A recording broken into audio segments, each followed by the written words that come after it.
Hola a todos, vamos a hablar sobre tromboembolismo pulmonar. Mi nombre es Linda Estefanía Navarrete Mota, soy especialista en medicina interna de la Fundación Universitaria Juan N. Corpas. Entonces, el orden del día, importante, vamos a definir qué es tromboembolismo pulmonar, cuál es su epidemiología a nivel mundial, cuánto es la mortalidad que existe por esta patología, qué lugar ocupa en el mundo, la fisiopatología, cuál es su clínica para clínicos, diagnóstico, estándar GOL del tromboembolismo pulmonar y el tratamiento que nos ofrecen las guías. Bueno, entonces el tromboembolismo pulmonar se define como una obstrucción de la arteria pulmonar o una de sus ramas, en el cual esa obstrucción está dada por un material trombótico. Ese material trombótico puede ser aire, grasa o simplemente tumor. Adicionalmente, se considera que la mayoría de los casos de tromboembolismo pulmonar es secundario a una trombosis venosa profunda. Esto se ve en el 70% de los casos. Por ende, es considerado que el tromboembolismo pulmonar hace parte de la enfermedad trombótica venosa. Importante que sin tratamiento, esta mortalidad por tromboembolismo pulmonar es hasta el 30% de los casos. ¿Qué tipo de émbolos tenemos? Entonces el trombótico, que es causante hasta un 95% de las embolias, pero no tenemos que olvidar también los sépticos, cuerpos extraños, gaseosos, los grasos. Aquí podemos ver pacientes que tengan antecedente de fractura de huesos largos, fémur, húmero, tienen predisposición a hacer émbolos grasos, líquido amniótico, neoplasias y parásitos.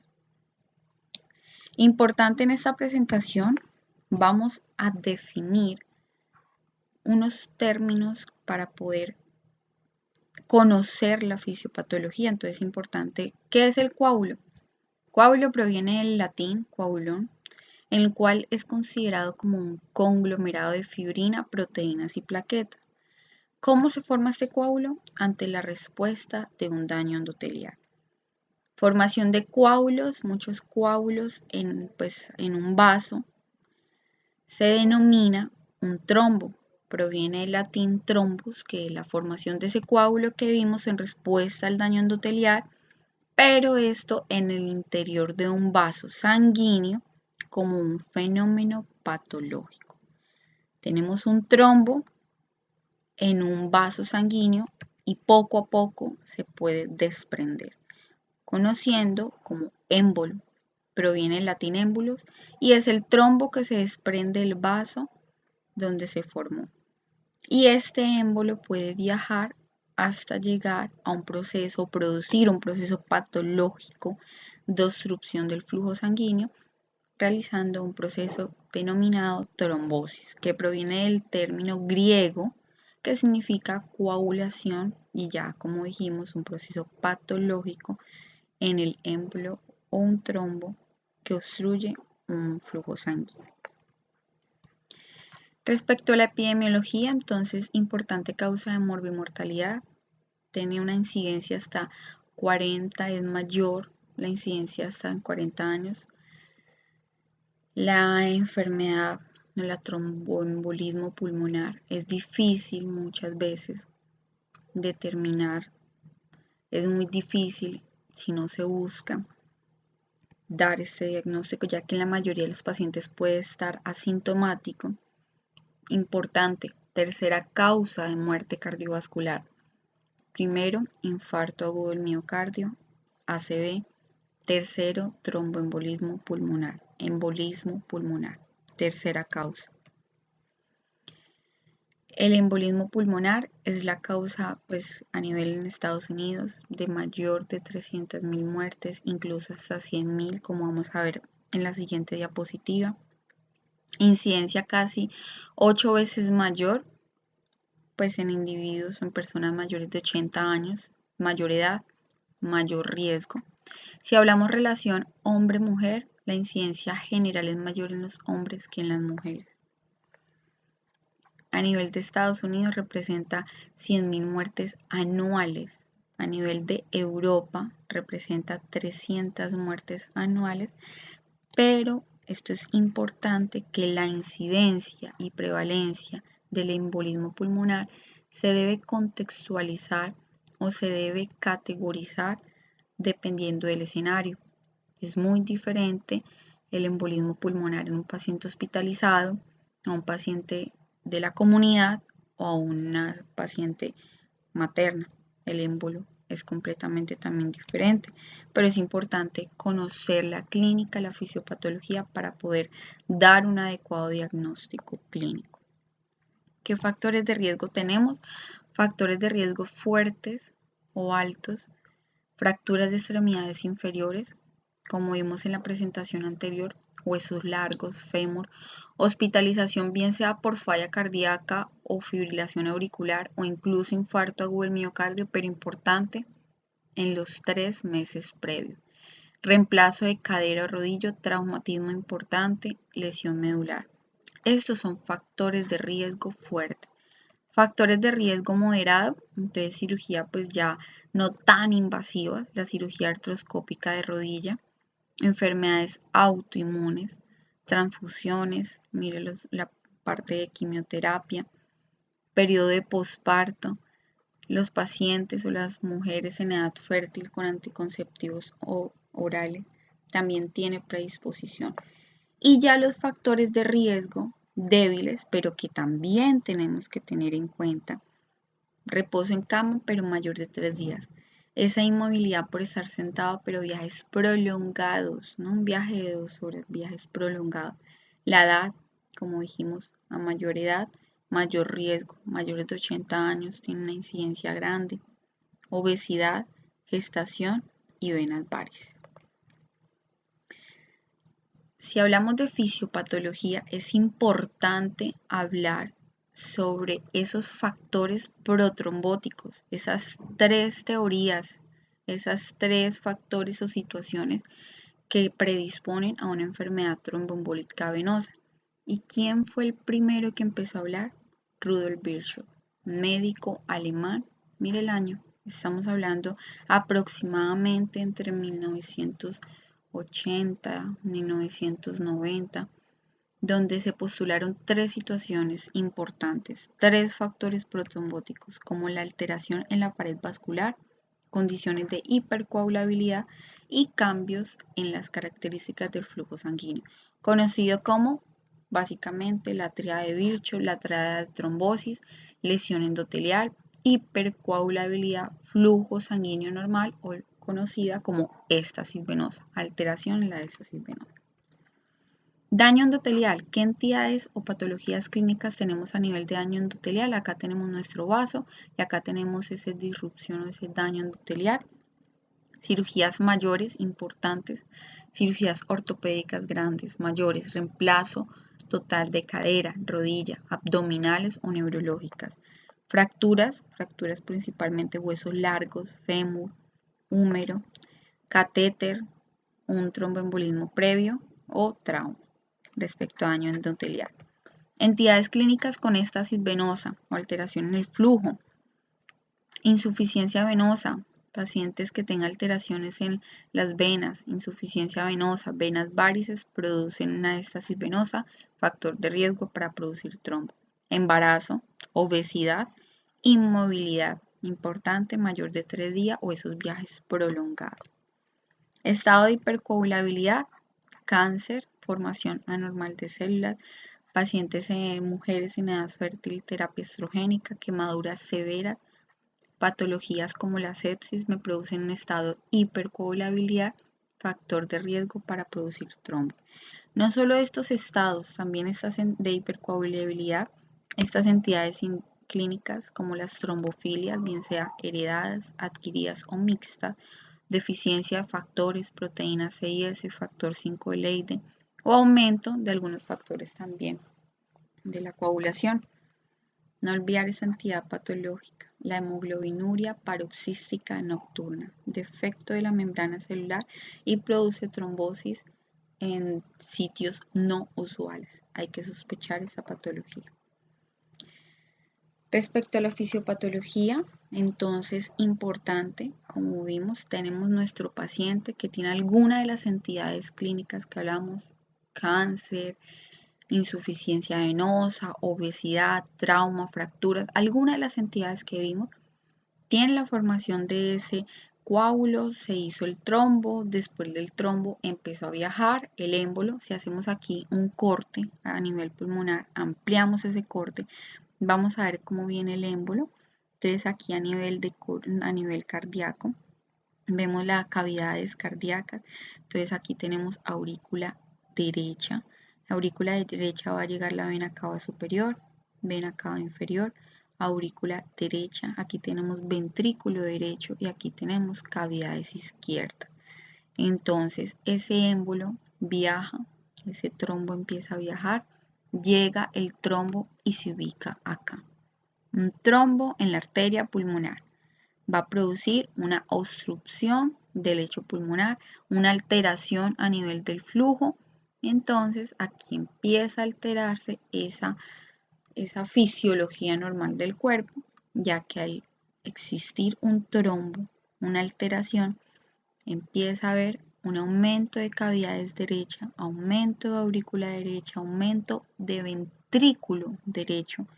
Por ende, aumenta la poscarga. Al haber esa dilatación de cavidades derechas, esa dilatación de ventrículo derecho, va a ser un desplazamiento del septum. Acá tenemos el septum interventricular. Va a haber un desplazamiento del septum. Se produce un septum paradójico en el cual va a oprimir o a desviarse hacia la izquierda y va a producir acá alteración de cavidades izquierdas, disminución del gasto cardíaco. El paciente se va a manifestar con hipotensión, va a producir isquemia, se van a elevar biomarcadores como la troponina, biomarcadores de injuria miocárdica, va a producir una hipoxemia, causa alteración en la ventilación, perfusión, y pues si esto se perpetúa, como vamos a ver en la siguiente diapositiva, y se vuelve un círculo vicioso, puede producir pleuritis, derrame, hemoptisis. Entonces aquí vemos cómo es un círculo, cómo básicamente es una red donde si el paciente persiste con esa obstrucción, no se le da el chance de la reperfusión, o dependiendo obviamente del tamaño del trombo, puede llegar al desenlace de choque cardiogénico. Dilatación de cavidades derecha, como vimos, aumento de esas cavidades de la pared, activación de todo ese bloqueo neurohormonal, inflamación, injuria y daño miocárdico. Mire que acá estamos viendo por niveles cómo poco a poco va avanzando, aumentan los niveles de oxígeno a nivel de cavidades derechas, isquemia, injuria miocárdica, cae la contractilidad del ventrículo derecho, empieza a disminuirse y a caer el gasto cardíaco, cae la presión sistólica, empieza a caer la perfusión coronaria y el suministro de oxígeno hasta que el paciente entra en choque cardiogénico y desenlace fatal, la muerte. Nuestro paciente tiene su trombo, la clínica, y dependiendo de eso tenemos que ver la clasificación según el patrón temporal, según la formación de ese trombo. Bien sea si es un trombo agudo, el paciente va a desarrollar síntomas y signos inmediatamente después de la obstrucción de los vasos pulmonares. Si es un trombo subagudo, ese desarrollo de síntomas y signos puede presentarse en días o semanas, dependiendo del evento. Y ya un patrón temporal crónico, que ya el paciente va a manifestar síntomas muy larvados, muy lentos, dependiendo, y pues poco a poco puede manifestarse como una hipertensión pulmonar durante años, considerándose como una hipertensión pulmonar tromboembólica crónica. Según la estabilidad del paciente, entonces tenemos un paciente inestable. ¿Cómo definimos ese paciente inestable? Un paciente que desde que llegó a la consulta en urgencias presenta presión arterial sistólica por debajo menor de 90 milímetros de mercurio o una caída de la presión sistólica mayor o igual a 40 milímetros de mercurio, ojo, durante más de 15 minutos. Este es un criterio de inestabilidad.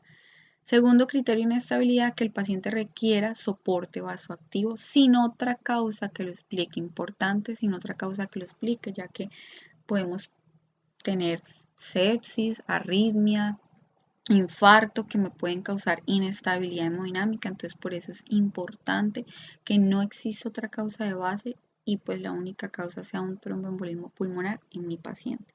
Criterios de inestabilidad. Y ya un paciente con estabilidad, pues que no requiera soporte vasoactivo, que las cifras tensionales están normales, que no tenga hipotensión, nuestro paciente está hemodinámicamente estable. Nuestro paciente llega a la consulta de urgencias. ¿Qué nos puede manifestar? La triada clásica, que si no se presenta, no quiere decir que no tenga tromboembolismo pulmonar, ojo, porque esto tiene también unos valores y unos predictores y unos porcentajes. No todos van a llegar con disnea, hemoptisis, dolor pleurítico, sino que otros pueden presentar otra sintomatología. Pero esta es la triada clásica que me hace sospechar la entidad de tromboembolismo pulmonar.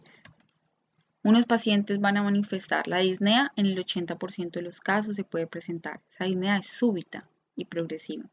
El dolor, ese dolor es de características pleuríticas hasta en un 52%.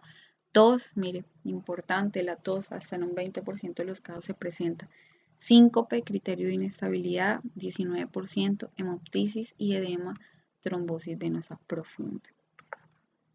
También podemos encontrar fiebre en un 10% de los casos, hemoptisis, como dijimos, en un 8%, el dolor en las piernas unilateral en un 6%, y lo que dijimos, signos de trombosis venosa profunda, hinchazón en las extremidades. Según, eso es importante, según la obstrucción, localización, edad y condición de nuestro paciente, asimismo, será la sintomatología y los criterios de estabilidad o inestabilidad de nuestro paciente, ya que no todos van a estar con hipotensión, no todos van a estar taquicárdicos, pero acá, cuando examinamos a nuestro paciente, hasta en un 70% de los casos pueden tener taquipnea, un 26% de los casos taquicardia, un 54% de los casos reforzamiento y ya en menos porcentaje, pero no hay que desconocerlo, fiebre hasta en un 7%, cianosis peribucal 11% y signos de trombosis venosa profunda hasta en un 15%. Llegó nuestro paciente a urgencias, hicimos el examen físico, indagamos entidades clínicas que nos pueden dar factor y vamos a decir cuáles son esas escalas de probabilidad clínica. Importante, tenemos Wells para TEP, porque también hay una escala de Wells para trombosis venosa profunda. Aquí vamos a ver la escala de Wells para tromboembolismo pulmonar y la escala de Ginebra o Génova, como está en los libros también, es la misma que la que vamos a ver más adelante. ¿Por qué versión original? ¿Por qué versión simplificada? Básicamente la versión simplificada la dieron a conocer para el personal de salud en el momento agudo del paciente, ya que son cifras cerradas, son cifras discretas, cerradas, y no continuas como la versión original. Entonces, para el personal de salud, de pronto por el paciente agudo es más fácil, por facilidad también, aprenderse valores de 1 a valores de 1.5 hasta de 3. Pero importante, tenemos que conocerlas. ¿Por qué razón? Porque esto tiene una probabilidad clínica por niveles y una puntuación de 2 niveles dependiendo de la versión simplificada. Entonces, ¿cuál es esa escala de Wells para tromboembolismo pulmonar? Pacientes con embolismo pulmonar o TBP previa, me da un puntaje si es versión simplificada 1, original 5. Frecuencia cardíaca, o como dijimos, los pacientes hasta en un 26% de los casos pueden estar con taquicardia, puntaje de 1 a 1.5, cirugías mayores o inmovilización, aquí sí la regla es mayor en las últimas 4 semanas, hemoptisis, cáncer activo, signos clínicos de trombosis venosa profunda y el diagnóstico menos probable, es decir, que este sea el único diagnóstico, me puntúa. Ahí si hacemos la versión original, vamos por niveles de 0 a 1 bajo, de 2 a 6 intermedio y mayor de 7 alto. Y si nos vamos a la versión simplificada, es embolismo pulmonar probable o improbable, improbable de 0 a 1, probable mayor o igual a 2. La siguiente escala de probabilidad es la Geneva o la Ginebra revisada. Importante diferencias que en la de Ginebra ya me subdivide esa taquicardia en el paciente y adicionalmente la cirugía mayores en el último mes o fracturas y me mide cuáles esos cambios de signos de trombosis venosa profunda y la edad. Importante, me incorpora y me da puntuación a la edad. Igual, versión original, simplificada, dependiendo de sus niveles, me puede dar una impresión diagnóstica de un embolismo pulmonar probable o improbable. Entonces, clasificación en la simple, valores de 1 a 2. Ya en la versión original, valores de 3 hasta 5, 2, 4 y 1. Por niveles bajo, de 0 a 3 en la original, de 0 a 1 en la simplificada, intermedio de 4 a 10, de 2 a 4 en la simplificada, alto mayor de o igual a 11 y en la simplificada mayor o igual a 5. Probable o improbable nuevamente, y aquí tenemos un paciente con una impresión diagnóstica de un tromboembolismo pulmonar, probabilidad probable o improbable o probabilidad baja, media o intermedia, dependiendo de la versión que vamos a utilizar. Importante parámetros de estratificación del riesgo. Entonces, ojo, aquí hago una aclaración. Estamos hablando de un estudio de Lancet de 1999 que a la fecha sí tiene validez todavía, año 2020, 2020, donde desde 1999 ya se habían medido unos parámetros de pronóstico. Pacientes, aquí tenemos el estudio, el iCooper, en el cual se revisa una corte de pacientes con diagnóstico de embolismo pulmonar y cuáles eran esos factores de mal pronóstico. Edad mayor de 70 años, pacientes con criterios de inestabilidad clínica, entonces presión sistólica menor de 90, frecuencia respiratoria mayor de 20 y que tenga antecedentes, cáncer, falla cardíaca o EPOC. Estos fueron identificados como factores de mal pronóstico si los presentaba. Ahora bien, no fue el único estudio. Más adelante, esto es un estudio que es un metaanálisis Reiter, donde ellos hicieron una corte grande y vieron cuáles eran esos factores de mal pronóstico para embolismo pulmonar, donde se presentaba inmovilización por enfermedad neurológica, la edad, aquí ampliaron un poquito más la edad, mayor de 75 años, antecedente de cáncer, mayor riesgo de muerte en los primeros 3 meses tras una enfermedad tromboembólica aguda. Factores de mal pronóstico, hay que tenerlos en cuenta porque eso ya está encajando en mi paciente. Tenemos nuestro paciente, ya llegó a urgencias, lo estratificamos, consideramos según la escala, si es agudo o si el paciente tiene un TEP probable o improbable. Entonces vamos a ver ese paciente que en estos momentos, cuando nos llegó a triage, no tiene choque ni hipotensión. Como vimos, tenemos las escalas de predicción, donde vimos por niveles bajo, medio, alto. Entonces aquí nos vamos a guiar por la versión original, donde tenemos un paciente con un TEP de probabilidad clínica baja, importante, baja intermedia. ¿Por qué razón? Porque aquí sí tiene mucha validez el dímero D. El dímero D es una prueba para descartar los verdaderamente negativos.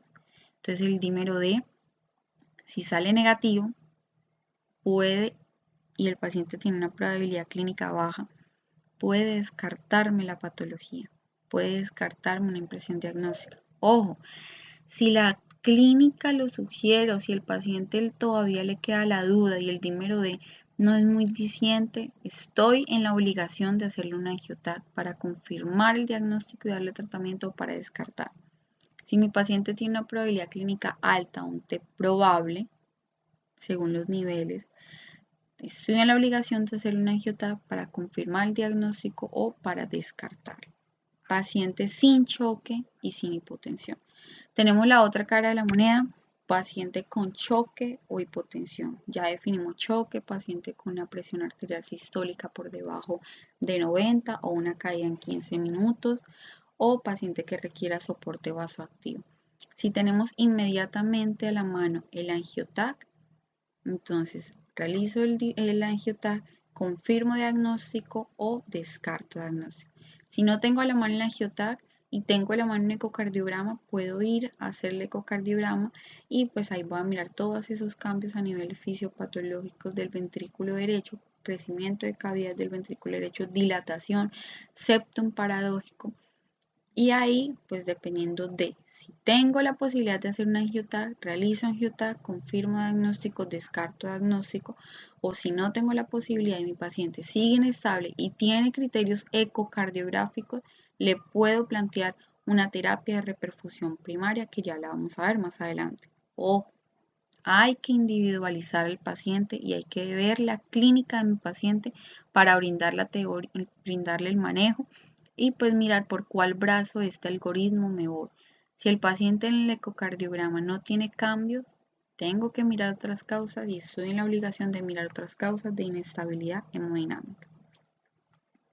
¿Qué paraclínico le voy a pedir? Estos son unos valores aislados, no se me preocupen, eso es para hacer el ejercicio. Entonces, el hemograma importante, ¿qué vamos a ver? Pues la hemoglobina, hematocrito, confirmar o mirar si el paciente tiene algún criterio de infección, de inflamación, de leucocitosis, asociados, importantísimo ver electrolitos en nuestro paciente, como vimos la troponina y nuestro dímero D. Dímero D con una sensibilidad del 95% de los casos, pero mire la especificidad es muy baja. Es muy baja. Por ende, el dímero D, cuando me sale negativo, es la prueba de elección para poder acercarme que el paciente no tiene un tromboembolismo pulmonar. Ojo, depende de la clínica, individualizar al paciente. Estudios que lo corroboran, importante el diagnóstico, importante la técnica, ya que es un dímero D bajo la técnica de ELISA, importante, no es bajo la técnica de látex, porque ¿qué pasa en el látex? En el látex solamente me va a decir valores cualitativos o semicualitativos o algunos cuantitativos, pero en cambio la técnica de ELISA es por microplaca, entonces es importante cuando ustedes pidan ese dímero D, ojalá que sea a través de ELISA, porque esa microplaca me puede dar un mayor rendimiento diagnóstico y una mayor sensibilidad y especificidad. Troponina, entonces como vimos la troponina es un biomarcador de pronóstico también. Se ha visto en los estudios, aquí en los estudios del CHES, donde dice que pacientes con troponina positiva, el 27.6 de los casos, esos pacientes tenían un riesgo de mortalidad a corto plazo. Importante, mira acá los valores de sensibilidad y especificidad. Troponina elevada incrementa el riesgo de muerte. Troponina normal no es un factor protector, pero tampoco me quiere decir que entre mayor sea la troponina, mayor es el riesgo de muerte. No, es un factor o es un biomarcador de injuria miocárdica. Tenemos el estudio del CHES, es un metaanálisis, una revisión 2009, donde me habla de ese factor de mortalidad. El péptido natriurético cerebral o el BNP también es un biomarcador. Pacientes, aquí tenemos el estudio en Critical Care, donde dice que pacientes con valores elevados se asociaban a disfunción ventricular derecha, pacientes con riesgo de mortalidad hasta 1.7 de los casos. Nuestro estudio, un metaanálisis que también son estudios bastante grandes. ¿Qué imágenes diagnósticas vamos a pedir? Si nuestro paciente tiene a la clínica, ya cuando lo examinamos, signos de trombosis venosa profunda, estoy obligado a hacerle un Doppler para poder corroborar eso, pues ya me puede dar el diagnóstico del TEP. Hasta en un tercio de los casos de los pacientes tienen una trombosis venosa profunda donde se generó el trombo. Gamografía, ventilación, perfusión. En realidad la gamografía, ventilación, perfusión no es el primer paraclínico, el primer diagnóstico o el primer examen que vamos a pedir en realidad. ¿Por qué razón? Porque básicamente me puede dar muchos falsos negativos o falsos positivos, porque hay pacientes con antecedente de enfermedad pulmonar que ya tienen de base daños a nivel del parénquima. Entonces, ese daño se puede desconocer puede que sea de su propia patología o puede que haya una alteración de la ventilación-perfusión que me esté causando pues una imagen sugestiva de un trombo. Entonces aquí tiene indicaciones especiales, útil solamente para pacientes con enfermedad renal crónica, embarazadas que no se puedan exponer a rayos obviamente, pacientes alérgicos al medio del contraste, ya que el angio-TAC, que es el siguiente examen y el que deberíamos de pedir y el que está en los algoritmos, pues necesita contraste, entonces pacientes alérgicos no se les puede llevar un angio-TAC, sino todo con una gamografía, ventilación, perfusión. Como pues aquí escribo, como se ve en la imagen, me va a marcar esas zonas de alteración a nivel de la perfusión, esas zonas de hipoventilación y aquí pues me categoriza según las probabilidades, según la sensibilidad y según el estudio.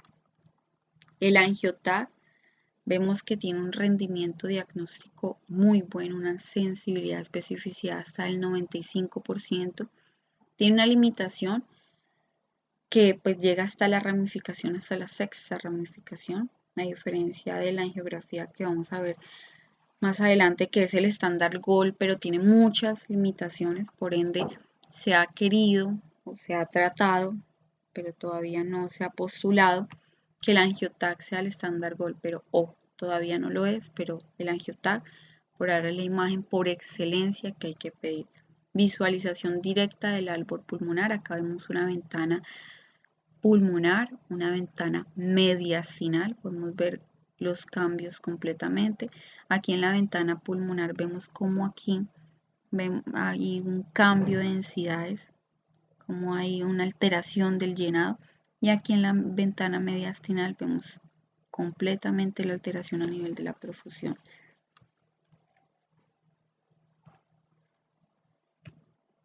La angiografía pulmonar, que es lo que les comentaba, denominada como el estándar GOL, ya que pues me ve todos los defectos intraluminales ya de todo ese árbol bronquial, me alcanza a ver más de la sexta ramificación, me puede ver incluso hasta una oclusión completa de las ramas pulmonares, hasta puede darse un trombo ahí, puede mirar un trombocito, pero ¿qué es lo que pasa o por qué se ha intentado diferir hacer la angiografía pulmonar y más bien quedarnos con el angio-TAC?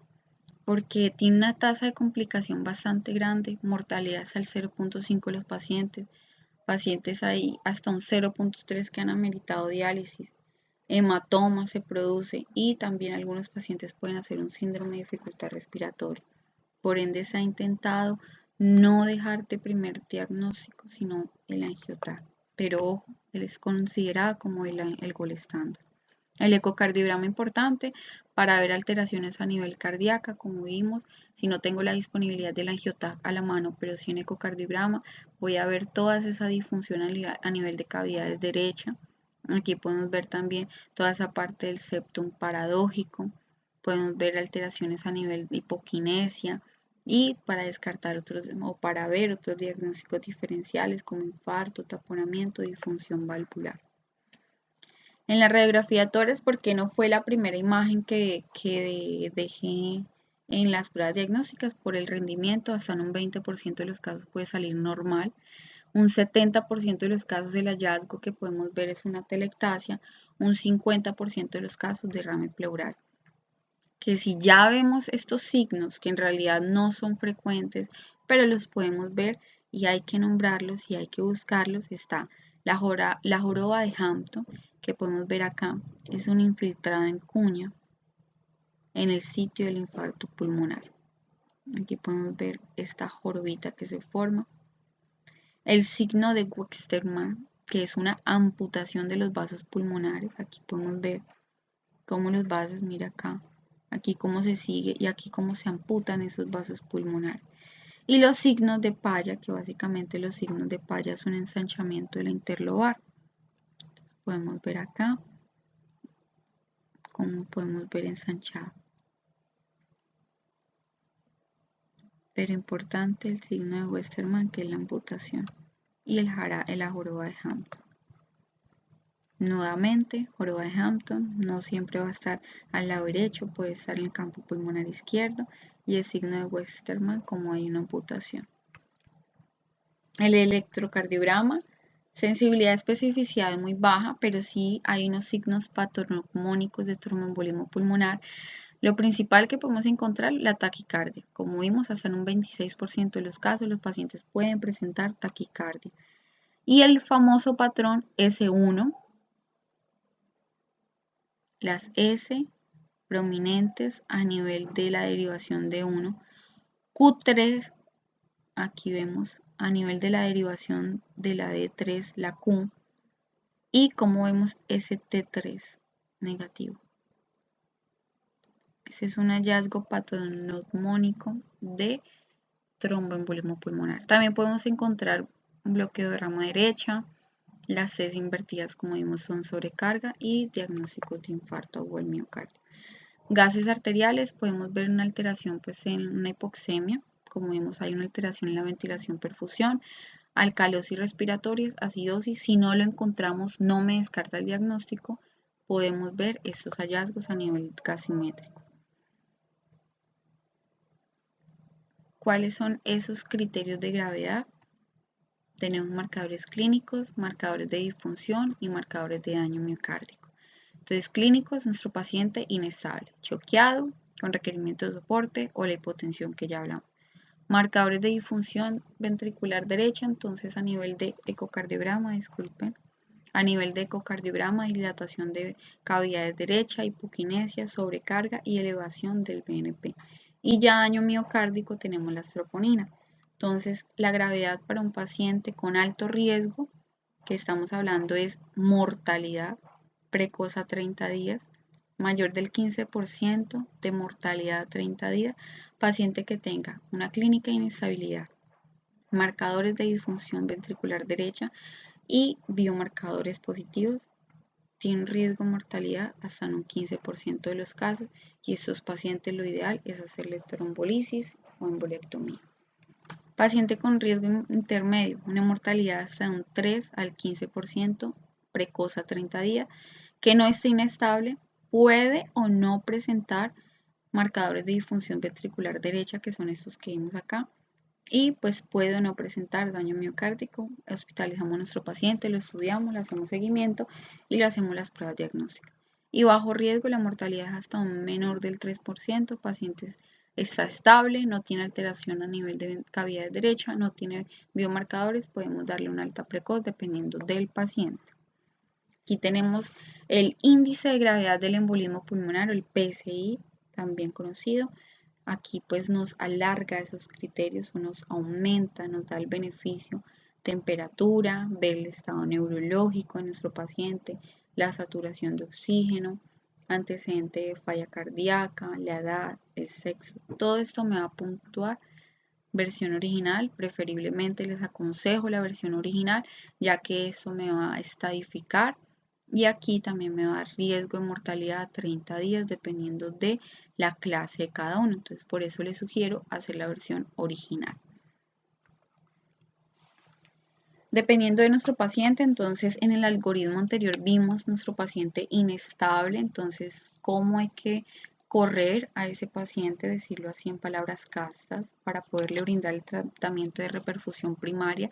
Y ya tenemos que ver el paciente que está básicamente con una estabilidad adecuada. Entonces ahí tenemos que mirar el manejo de líquidos dependiendo de esa inestabilidad, si requiere o no uso de soportes de vasoactivos, la oxigenoterapia y la terapia de reperfusión primaria.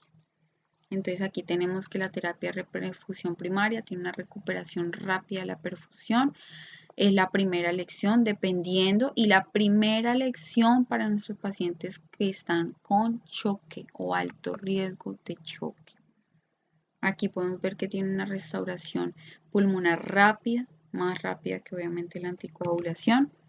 Aquí tenemos un estudio, el estudio Peyton, en donde pues básicamente vieron una corte de pacientes, pacientes con inestabilidad, pacientes con parcialmente que están estables, o un TEP agudo, o un TEP masivo, o un TEP subagudo, donde pues vieron que los pacientes con TEP agudo e inestabilidad, o sea, masivos conocidos, sí hay que hacerles esa terapia de reperfusión inmediata.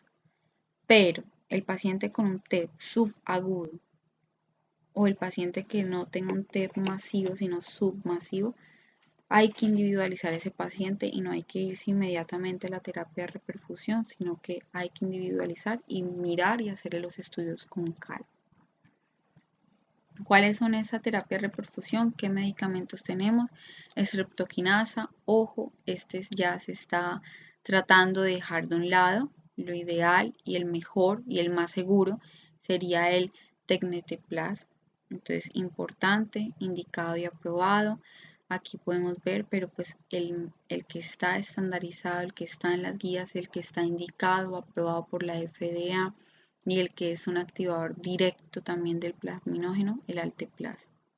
Lo ideal tenerlo, ideal darle a nuestro paciente, pero hay que tener en cuenta que si no tenemos el Alteplasa, podemos averiguar por el Reteplas o por el Tecneteplas, ya que la especificidad por la fibrina es lo ideal.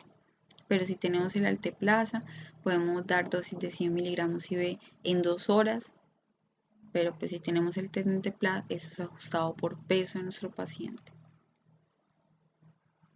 Antes de ir a poner o realizar la terapia de reperfusión, tenemos que ver contraindicaciones, hacer una lista de chequeo, comentar y hablar con los pacientes, firmar el consentimiento también, porque eso es un procedimiento donde tiene también algunas complicaciones y complicaciones grandes como el sangrado. Entonces tenemos que ver qué contraindicaciones absolutas, pacientes con ACV hemorrágico, pacientes con accidente cerebrovascular en los últimos 6 meses, lesión, trauma, hemorragia intestinal, pero en el último mes, o hemorragia activa. Ojo, tenemos que mirar, pensarlo bien y hablar con el paciente y el familiar.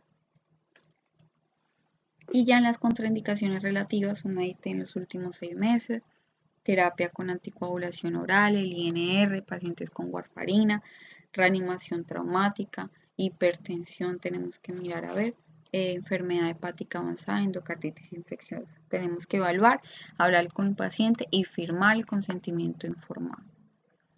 La anticoagulación, ya dependiendo e individualizando al paciente, si le dimos pues la parte de la terapia de reperfusión primaria, entonces vamos a ver la parte de la anticoagulación. Disminuye una mortalidad de 2 al 30%, es el pilar en el manejo. Pacientes con sospecha, una vez decimos paciente tiene un TEP probable, iniciamos anticoagulación, corroboramos el diagnóstico y si tiene el trombo, definimos anticoagulación, si no tiene el trombo, suspendemos la anticoagulación. Mínimo, cubrir al menos 3 meses. ¿Cómo, pues, qué tenemos de anticoagulación? Si vamos a iniciar warfarina en nuestros pacientes, aunque cabe resaltar que ya tenemos otras terapias de anticoagulación, pero si tenemos solo y solito y no existe nada más que la warfarina, entonces tenemos que hacer esa famosa terapia puente. Iniciamos con heparinas y 5 días mínimo con heparina, o no 5 días, tenemos que evaluar a la dosis pues, de la warfarina y evaluar al paciente con el INR.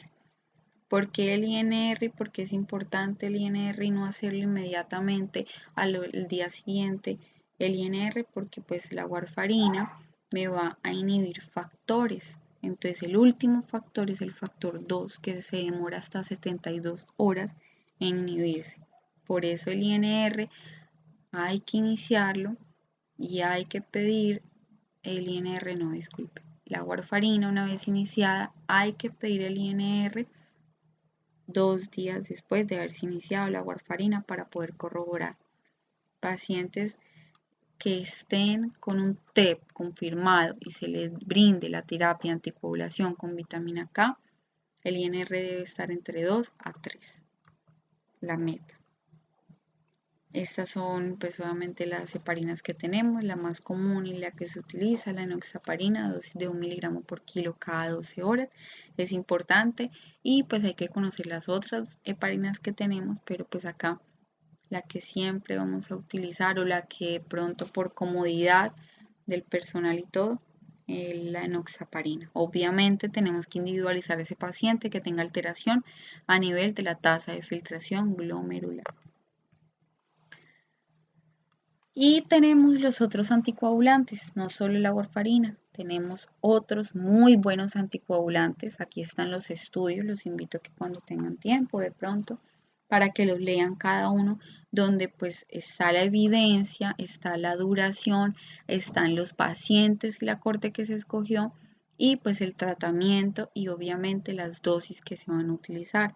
Entonces tenemos Dabigatran, Rivaroxaban, Apixaban, Edoxaban, Leoxaban no lo tenemos en Colombia. Entonces, pues depende de los pacientes, individualizar el paciente, ya que pacientes con enfermedad renal crónica hay que ajustar esa dosis del Rivaroxaban. El Apixaban también tiene unas indicaciones especiales para la dosis de esos pacientes. Entonces, pues hay que mirar porque el Apixaban son 10 miligramos 2 veces al día durante 7 días y luego 5 miligramos 2 veces al día. Ojo, hay indicaciones especiales. El Apixaban se ajusta de acuerdo al peso, de acuerdo a la creatinina y de acuerdo a la edad del paciente también. El Rivaroxaban se ajusta de acuerdo a la tasa de filtración glomerular, tasa por debajo de 30, hay que disminuir la dosis a 15 miligramos. Y el Dabigatran en realidad lo único es que si hay una mini terapia puente, primero con enoxaparina otorgarle 5 días de enoxa y ahí sí darle el Dabigatran a los pacientes. Ya la embolectomía, eso sí, pues vamos de la mano con cirugía vascular y periférica, dependiendo de mirar por qué se hizo y en realidad las indicaciones es cuando hay contraindicación de la trombolisis o fallo posterior a la trombolisis se lleva al paciente en embolectomía, pues obviamente esto ya es con especialidades, ya toca un manejo multidisciplinario. Filtro de vena cava, igual pacientes que están con contraindicación para los anticoagulantes orales o que tengan mucho riesgo que embolicen en múltiples episodios. Aquí pues ya esto ya es de la mano con cirugía porque pues ya se va a poner a nivel pues de la porción infrarrenal, se va a poner como lo dices una especie de filtro para poder evitar esa formación de trombos. Y aquí básicamente tenemos qué estudios me avalan el alta precoz de mis pacientes, entonces que esté con una estabilidad adecuada, que el paciente esté tolerando vía oral, que el paciente tenga adecuados parámetros para esa alta precoz, tasa de filtración, electrolitos, que estén compensadas las patologías para poderle dar el alta precoz a mi paciente. Y para finalizar, importante que esto es para el foro, necesito que por favor todos estén pendientes, les dejé un caso clínico en el cual el caso clínico es la siguiente o el siguiente paciente. Paciente, aquí pues subrayé lo principal, femenino, 85 años, pues esto es una información, es un paciente de la vida real, es un paciente que llegó a nuestro hospital con la clínica que les voy a mencionar anterior, entonces necesito que ustedes me hagan todo el ejercicio. Yo sé que todos van a decir si es un tromboembolismo pulmonar, pero necesito que me hagan el ejercicio de cuál fue la clínica que les llamó la atención, qué paraclínicos vamos a pedir, por qué vamos a pedir los paraclínicos, qué diagnósticos diferenciales me pueden otorgar. Entonces aquí tenemos motivo de consulta, le duele el pecho y le falta la respiración. Paciente con el cuadro clínico que inició súbito y progresivo de 2 horas de evolución consistente en dolor, en tórax opresivo retroesternal de intensidad 8/10. Ese dolor se acompañó de una disnea súbita y ese dolor continuaba y se exacerbaba con la inspiración profunda y los movimientos. En la revisión por sistema, importante, nuestro paciente tiene una clase funcional que se iba deteriorando poco a poco y pues aparte de todo era funcional nuestra paciente. Antecedentes personales, patológicos, mire los factores de riesgo o los antecedentes que tenía. ACV en 2 ocasiones, tenía antecedente de hipertensión, EPOC, entonces aquí tenemos unos factores pronósticos en nuestro paciente y los medicamentos que consumir. Quirúrgico es importante una resección, los exposicionales y el examen físico de nuestro paciente, la presión arterial con la que llegó, la frecuencia cardíaca de 100 latidos, la saturación de oxígeno y el índice de masa corporal. Entonces ya aquí lo más positivo que teníamos al examen físico, ruidos cardíacos rítmicos con reforzamiento taquicárdico. Entonces necesito que en el foro, por favor, que vamos a poner más adelante, me identifiquen los elementos relevantes que les llamó la atención de la paciente, qué impresión diagnóstica, tanto sindromático como etiológico, me pueden brindar en la paciente, diagnósticos diferenciales, qué parámetros, qué escalas me evalúan el riesgo, la predicción clínica y qué paraclínicos me van a solicitar. De nuevo, importante para el foro, para poder ver qué criterios tomar. Quiero agradecerles a todos por la atención prestada. Cualquier duda, vamos a estar ahí pendientes en el foro. Les deseo un feliz día. Muchas gracias por todo.